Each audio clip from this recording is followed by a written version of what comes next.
Bienvenue sur le podcast Explique-moi le Human Design comme si j'avais 6 ans. Je suis ton hôte Stéphanie Doligui. Ce podcast a pour but de rendre la compréhension de ton schéma de Human Design super simple et facile. Mais dis-moi, as-tu déjà regardé ta charte en te demandant ce que signifiaient toutes ces formes, ces lignes, ces nombres ? Peut-être même as-tu déjà lu la description de ta charte et t'es-tu senti submergé et perdu par toutes ces informations ? Rassure-toi, j'ai été dans le même cas que toi. Et c'est pour ça qu'aujourd'hui, je me décide à t'accompagner de façon différente.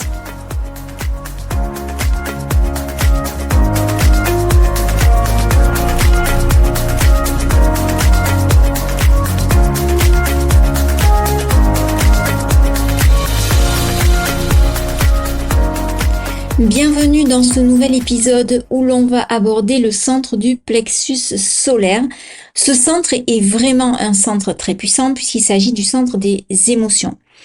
À titre personnel, moi, c'est à travers ce centre que j'ai découvert le Human Design et qu'il est venu me chercher pour la deuxième fois, provoquant un véritable tsunami et remettant en cause toutes mes perspectives de vie. Mais avant de revenir sur mon histoire personnelle, voyons un peu ce qu'on entend par centre du plexus solaire. Alors, le centre du plexus solaire, c'est le triangle situé en bas du schéma à droite. S'il est défini, il apparaît en couleur sur le schéma. Et s'il est non défini ou ouvert, il est blanc. Si tu es nouveau ou nouvelle sur ce podcast et que tu nous rejoins via cet épisode, bienvenue à toi. Je t'encourage à mettre cet épisode sur pause et à télécharger gratuitement ta charte de Human Design sur mon site stéphaniedoligui-coach.com pour que tu puisses savoir si tu as le centre défini ou non. Et puis si tu débutes en Human Design ou encore si tu n'en avais jamais entendu parler auparavant, je te conseille de reprendre les épisodes depuis le début car j'ai pensé ce podcast comme un cours où je décortique semaine après semaine les différents aspects de ta charte. Ceci étant dit, nous allons pouvoir continuer. Donc le centre du plexus solaire, c'est le seul centre qui est à la fois un centre moteur et un centre de conscience. C'est le centre des émotions. Les émotions, c'est ce qui nous met, nous, en tant qu'êtres humains, en mouvement. En anglais, on parle d'emotion.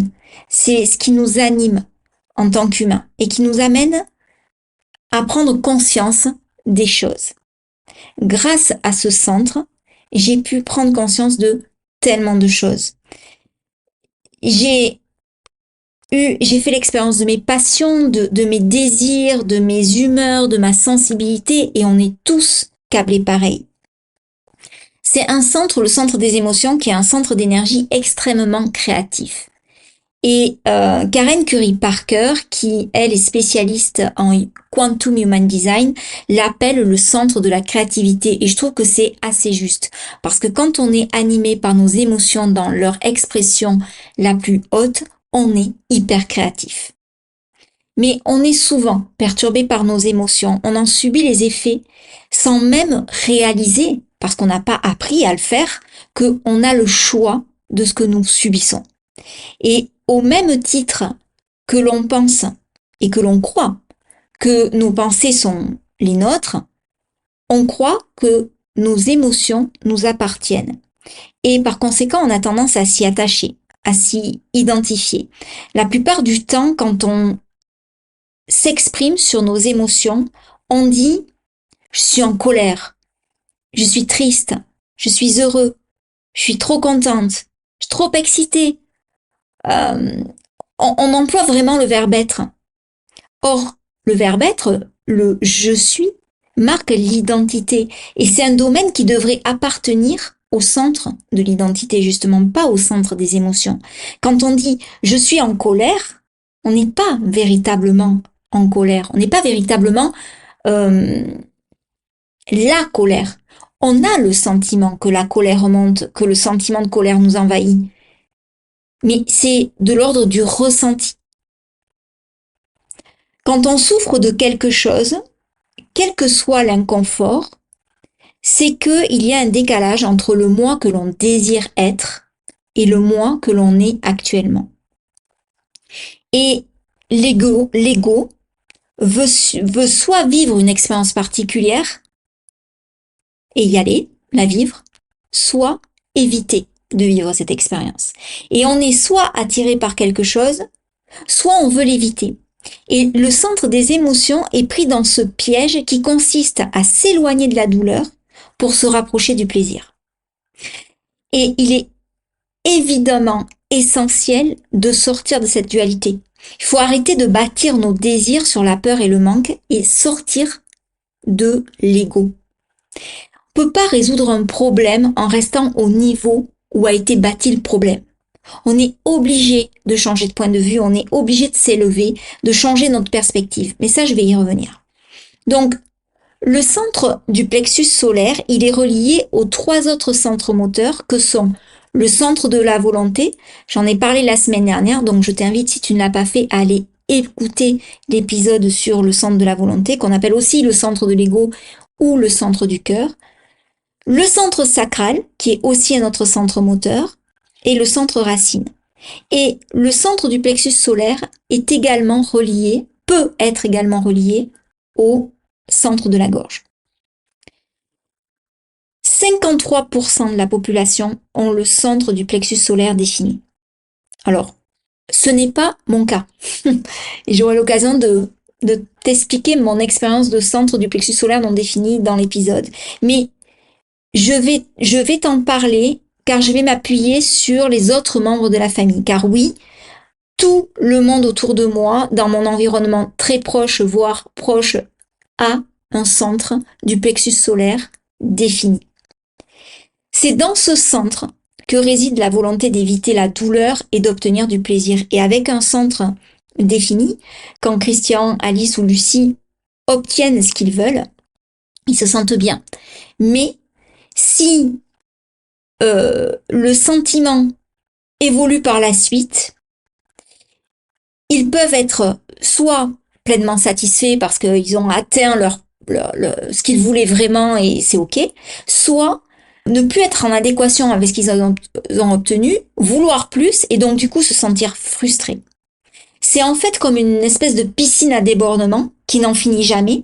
Et quand on rentre dans cette polarité en fait de tout le temps obtenir plus et d'éviter quelque chose pour éviter de souffrir, il n'y a pas de repos.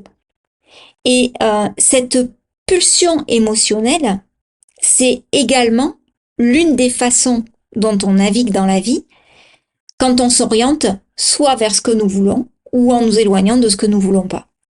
Et pour ceux qui ont un plexus solaire défini, cette dynamique, elle est en jeu en permanence, en fonction des portes et des canaux qui sont activés.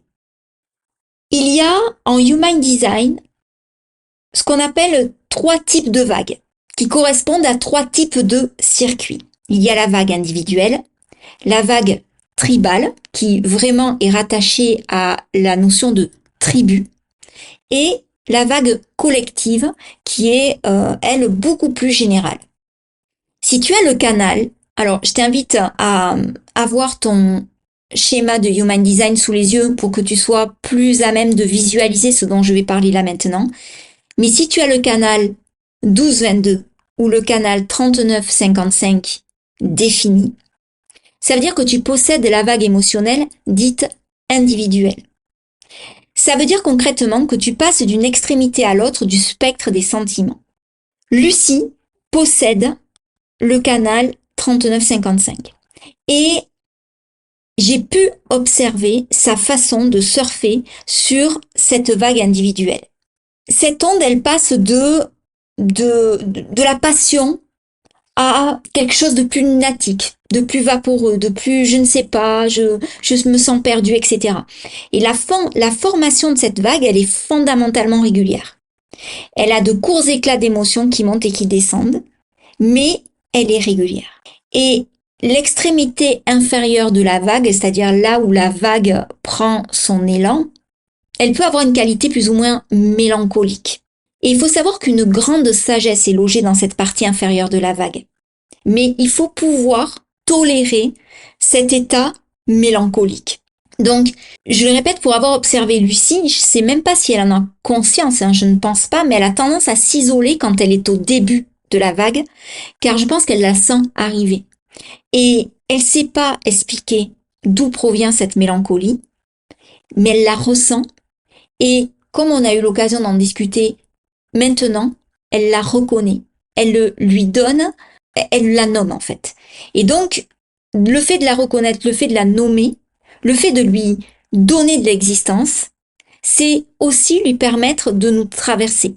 Lucie, elle est aussi influencée par les vagues de Christian et d'Alice, qui sont pas les mêmes, mais elle n'a pas la même réaction que face à une situation hautement émotionnelle. Et ça, c'est très révélateur à observer. Si tu as le canal 1949, 59.6 ou 37.40 qui est défini, tu surfes sur la vague tribale. Donc c'est une vague qui est liée à la tribu. Cette vague, elle est sujette à des explosions et à des débordements quand il y a une accumulation et que ça fait un peu l'objet d'une cocotte minute. Alors, c'est une vague qu'on maîtrise de mieux en mieux à la maison depuis qu'on a appris à l'identifier. Christian a le canal 1949, Alice a le canal 3740, mon père a le canal 59.6, même s'il n'en est pas conscient et qu'il ne le sait probablement même pas. Mais quand je les observe, et quand je m'observe aussi, puisque moi, je vous l'ai dit en tout début de podcast, j'ai un centre du plexus solaire non défini. Moi, pendant des années, j'ai surfé sur ces différentes vagues tribales alors qu'elles m'appartenaient pas, et ça pendant des années. Et honnêtement, quand tu surfes sur ce style de vague, c'est comme si j'avais l'impression de surfer la vague de Nazaré avec une planche de morée. C'est-à-dire que j'avais pas le matériel adapté et c'était le bouillon à chaque fois. Et à chaque fois que je subis cette vague, il me faut des jours pour récupérer. Alors que les surfeurs pros, que je nomme ici comme étant Christian, Alice ou mon père, encore une fois, dès qu'ils ont fini de surfer la vague, c'est cool, ils vont sur le sable et ils bronzent sous un indice UV7. Et on passe à autre chose. Et ça, c'est très perturbant. En début de podcast, j'ai fait allusion à ma rencontre avec le HD, mais c'est véritablement lors de ce débordement émotionnel très intense que je me suis rendu compte, complètement épuisée, lessivée par ce flot d'informations que je m'expliquais pas, ces émotions n'étaient pas les miennes. Et en prenant conscience de ça, j'ai véritablement vécu un électrochoc et j'ai compris pourquoi, à ce moment précis, je n'arrivais pas à aider Alice et à communiquer avec elle de façon fluide, comme je pouvais le faire avant. On est en pleine adolescence, en pleine construction, et moi, je prenais ce qu'elle vivait pour moi. Je m'identifiais à sa souffrance et je surfais une vague émotionnelle avec les mauvais outils, puisque cette vague, elle m'appartenait pas. Donc j'ai pris conscience de la nécessité vitale à ce moment-là de me détacher de cette identification pour reprendre mon propre pouvoir et aider ma fille au mieux. Mon centre non défini, il était complètement conditionné par ses émotions à elle et j'arrivais pas à me détacher de ça. J'arrivais pas à prendre de la hauteur. Et quand j'ai pris conscience de la chose, ça ne s'est pas fait en un jour, je te parle de ça, l'année dernière a été une année éprouvante émotionnellement. Ça m'a quand même permis de comprendre qu'Alice avait son propre mode de fonctionnement interne et que c'était pas le mien.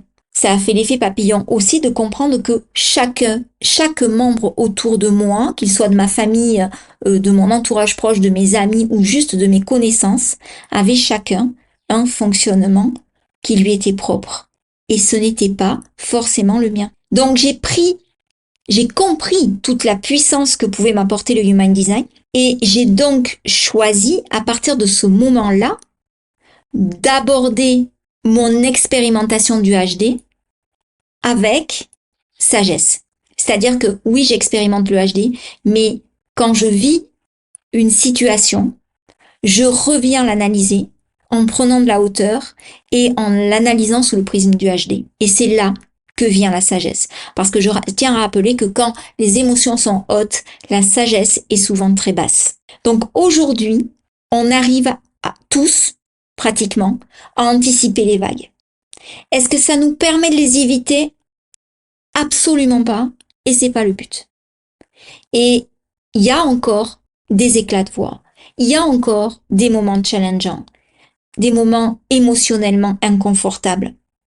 Mais on a la capacité d'anticiper la vague, de se préparer à la surfer, chacun à sa propre manière, et cela grandit notre intelligence émotionnelle. Donc, bien évidemment que je compatis avec Alice lorsqu'elle traverse des épisodes douloureux. Je l'écoute, je la guide lorsqu'elle me le demande, j'essaye de la comprendre, mais je ne suis pas elle. Cette compréhension que m'a amené le Human Design m'a permis de donner plus d'autonomie aux gens qui m'entourent, de redistribuer les cartes à chacun de leur propre souveraineté intérieure. Et si je dois aller plus loin en tant que maman, mon rôle, c'est d'apporter ma part de sagesse, mon éclairage à Alice, puis de la laisser vivre ses expériences et d'en tirer sa propre sagesse à son tour. Alors oui, elle fait des expériences qui sont casse-gueule. Elle fait des expériences qui sont pas confortables. Elle fait des expériences qui sont des fois très challengeantes. Mais je sais que toutes ces expériences-là participent à celle qu'elle est aujourd'hui et à celle qu'elle deviendra demain. Donc si tu te reconnais dans le partage de vie que je viens de faire, n'hésite pas à me partager tes propres expériences. C'est toujours hyper enrichissant de pouvoir échanger. Et pour conclure sur les types des vagues émotionnelles, après les vagues dites individuelles et les vagues tribales, il existe ce qu'on appelle les vagues collectives. Si tu as le canal 35-36 ou le canal 41-30 défini, tu as ce qu'on appelle une vague collective. Donc c'est une vague qui va englober, qui va être plus généralement, qui va englober les gens de façon plus générale, et elle se traduit par des hauts et des bas. Mais quel que soit le type de vague, avec un plexus solaire émotionnel qui est défini, ton autorité, elle est automatiquement émotionnelle. Ton autorité, c'est la façon de prendre des décisions qui sont alignées avec qui tu es. Donc, avoir une autorité émotionnelle, cela signifie que lorsque tu prends des décisions, tu dois attendre la fin de ta vague émotionnelle. Tu n'es pas fait pour prendre des décisions sur le moment, mais plutôt au fil du temps, une fois que la vague s'est stabilisée et que tu as atteint une certaine clarté. Donc, c'est bien de dormir dessus. Donc, je t'invite d'ailleurs à aller écouter l'épisode que j'ai consacré à l'autorité émotionnelle. Je crois que c'est l'épisode numéro 9. Et tu peux également télécharger l'e-book qui est consacré à ces autorités dans la bibliothèque de ressources. Le lien est dans la description de l'épisode 9, mais si tu n'y as pas accès, demande-le-moi par mail ou par message Instagram et je t'enverrai le lien, il n'y a aucun souci. Donc, quand tu as le centre du plexus solaire qui est défini, tu as un accès constant à l'énergie de ce centre. Et l'un des challenges de ce centre, quand il est défini, c'est de vivre dans l'incertitude émotionnelle. Donc, tu dois faire face déjà à la vague. Tu sais jamais ce que tu vas ressentir à l'avance, sinon ça serait trop facile. Tu sais pas où la vague va t'amener. Et tu ne sais jamais ce qui va te déclencher. Mais par contre, tu connais le fonctionnement interne de cette vague. Quand je reviens sur la vague tribale, je sais que c'est un peu comme une cocotte minute. C'est-à-dire qu'il y a un déclencheur, on va rien dire. Mais ça va continuer à agacer. Et au bout de la deuxième, troisième chose qui va déclencher, ça va être l'explosion. Quand on connaît comment on fonctionne, on n'attend pas d'être déclenché 2-3 fois avant de dire ce qui va pas. On dit ce qui va pas dès le premier déclenchement. Et comme ça, la communication est beaucoup plus fluide. Un autre défi également, c'est de croire que dans la vie, on doit tout le temps être heureux, de façon linéaire. Or, c'est pas si simple. Ce qu'il est important de savoir en ce qui concerne le fonctionnement de l'être humain, c'est que la vague émotionnelle, c'est un processus chimique. Elle fait partie de notre biologie. Elle se produit, c'est tout. C'est compris dans le forfait packaging centre du plexus solaire défini. Donc on est ici pour expérimenter toute la gamme des sentiments, de la colère à la paix, de la haine à l'amour inconditionnel, mais dans la vie de tous les jours, c'est pas ce qu'on nous apprend. On nous apprend à étouffer nos sentiments. Quand on éprouve de la haine ou de la colère, on a honte ou on fait honte aux autres. Il y a une pression pour pas ressentir ce style de sentiment. En fonction de nos mécanismes d'adaptation, on apprend des tactiques pour éviter de ressentir ça. Et on finit par se couper de nous-mêmes, par se couper de notre corps. Et il faut se reconnecter au corps pour justement identifier quelle est l'émotion que l'on ressent, où est-ce qu'elle se situe dans le corps, la reconnaître, lui dire ok, je t'ai vu, je t'ai entendu, je te ressens, et avoir un mécanisme qui lui permette de se libérer. L'idée, c'est qu'on a le choix. On peut être soit sur la vague tel le surfeur, mais comme on connaît comment se passe la vague, on la surfe plus ou moins bien et on assume le fait qu'on doive la surfer. Soit on est sur le sable en tant que spectateur. Et là, ça nous amène un certain détachement et une certaine sagesse par rapport à ce qu'on a pu ressentir. Parce que les recherches scientifiques montrent que les émotions ne durent que quelques minutes. Donc, elles passent très vite, en fait. Une colère, quand on est enfant, qu'on a assimile avec un caprice, la plupart du temps, ça dure pas. C'est quelque chose d'éphémère. Donc, les émotions, elles passent, elles nous traversent, à moins que on s'accroche à ces émotions et qu'on se raconte une histoire à partir de cette émotion-là.